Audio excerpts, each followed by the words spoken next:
ऋषी दुर्वासा यांच्या अपमानातून सुरू झालेलं युद्ध ते जगातील सगळ्यात मोठा धार्मिक सोहळा, त्यात होत असलेला छत्रपतींचा जय जयकार आणि करोडो लोकांची श्रद्धा आणि आस्थेचा संगम आणि इथून पुढील 2 पिढ्यांना न लाभणारे भाग्य म्हणजे होय प्रयागराज मध्ये होत असलेला महाकुंभ।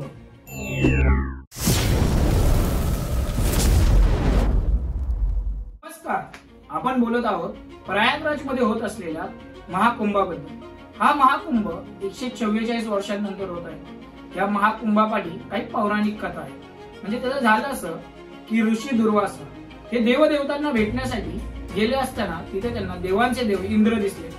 त्यांना बघून ते प्रभावित झाले आणि त्यांनी आपल्या गळ्यातील फुलांचा हार त्यांना दिला। परंतु इंद्रांनी अहंकाराने तो हार घेतला नाही आणि तो हार आपल्या हत्तीला घातला। हत्तीने तो हार आपल्या पायदळी तुडवला। हे बघून ऋषी दुर्वासा अत्यंत क्रोधित झाले। त्यांनी इंद्राला व देवदेवतांना शाप दिला की ज्या अहंकाराने तुम्ही माझा तिरस्कार केला त्याच अहंकाराने तुमचं साम्राज्य, संपत्ती सर्व काही निघून जाईल। आणि ह्याचा प्रभाव देवदेवतांना हळूहळू दिसू लागला। ते अत्यंत दुबळे होत गेले आणि राक्षस अत्यंत सक्षम होत गेले। याचा पर्याय देवदेवतांनी अनेक ठिकाणी शोधला, परंतु त्यांना काहीच भेटलं। शेवटी ते विष्णूकडे गेले आणि विष्णूने सांगितलं की तुम्ही समुद्र मंथन करा, त्यातून जे अमृत प्राप्त होईल त्या अमृताने तुमची सक्षमता पुन्हा तुम्हाला प्राप्त होईल आणि ही गोष्ट तुम्ही राक्षसांना देखील सांगा। देवदेवतांनी ही गोष्ट राक्षसांना सांगितली। आपणही अमर होऊ आणि आपल्या अमृत पिल्याने आपणही अधिक सक्षम होऊ या हेतूने राक्षसही त्या ठिकाणी आले।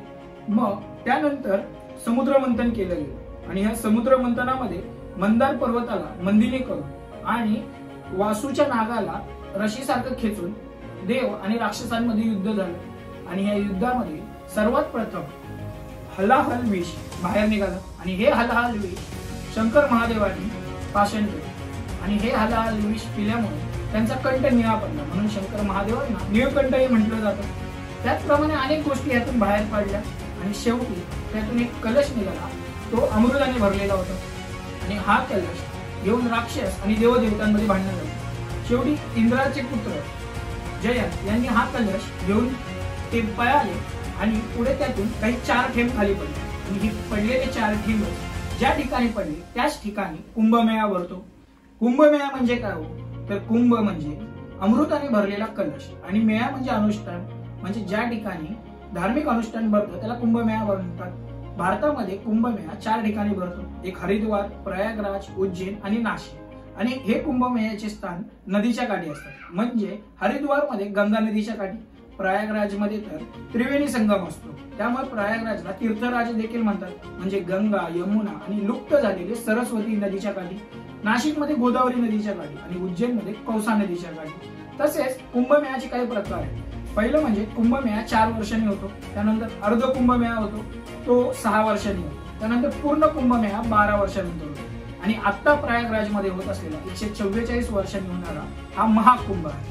हा 144 वर्षांनी होतो, म्हणजेच 12 कुंभ म्हणजे 12 पूर्ण कुंभ झाले की जो होतो त्याला महाकुंभ म्हणतात। आणि कुंभमेळा 12 वर्षांनी का होतो, तर जेव्हा राक्षस आणि देवता यांच्यामध्ये अमृतावरून भांडणं झाली तेव्हा त्या युद्धामध्ये 12 दिवस लागले आणि देवदेवतांचा 1 दिवस म्हणजे 1 वर्ष, याप्रमाणे 12 वर्षांनी कुंभमेळा होतो। या कुंभमेळ्यात असे दृश्य दिसते जे दृश्य बघून पूर्ण अगदी अभिमानाने भरून आले। एक दृश्य होते छत्रपती शिवाजी महाराजांचा जय जयकार करत आणि त्यांचा झेंडा हातात घेऊन काही साधू चालत होते। खरं तर हे देवदेवतांचे अनुष्ठान, असं म्हणतात की साक्षात महादेव देखील या ठिकाणी येतात आणि ह्या महाकुंभात सहभागी होतात। त्या ठिकाणी छत्रपती शिवाजी महाराजांचा जय जयकार खरं तर हेच दर्शवतो की छत्रपती शिवाजी महाराजांनी मुस्लिम आक्रमणकर्त्यांपासून वाचवलेली देवळे आणि वाचवलेली अनेक संपत्ती जी की हिंदू धर्माची होती, त्यामुळेच हा जय जयकार होतो। खरं तर त्या साधूंनाही माहिती असावं की देवारातील जे देव आहेत आणि त्यांच्यावर जो असलेला कळस आणि दारातील तुळस ही खरंच छत्रपती शिवाजी महाराजांमुळे आजही साबूत आहे, त्यामुळेच हा छत्रपती शिवाजी महाराजांचा जय जयकार होता। याच प्रकारे विश्वात होणाऱ्या धार्मिक यात्रांमध्ये सगळ्यात मोठी यात्रा म्हणजे कुंभमेळा आहे आणि यासाठी उत्तर प्रदेश सरकारने विशेष लक्ष दिले।